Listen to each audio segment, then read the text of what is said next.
Welcome to Andhraprabha TV. నేను Soujanya. Deputy CM Pawan Kalyan చిత్తశుద్ధికి CBI పరీక్ష పెట్టింది. సుగాలి ప్రీతి కేసు గురించి ఎన్నోసార్లు ప్రతిపక్ష నాయకుడిగా పవన్ కళ్యాణ్ ప్రస్తావించిన సంగతి తెలిసిందే.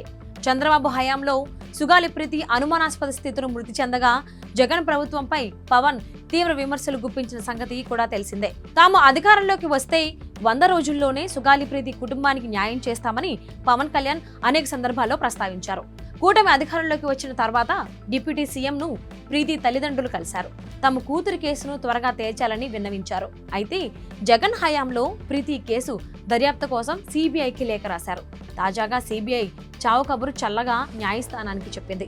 ఈ కేసును తాము దర్యాప్తు చేయాల్సినంత కష్టతరమైంది కాదని, పైగా తమ దగ్గర తగినన్ని నిధులు కూడా లేవని హైకోర్టులో సిబిఐ అఫిడవిట్ దాఖలు చేసింది. దీంతో సుగాలి ప్రీతి కేసు మళ్లీ మొదలుకొచ్చినట్లయింది.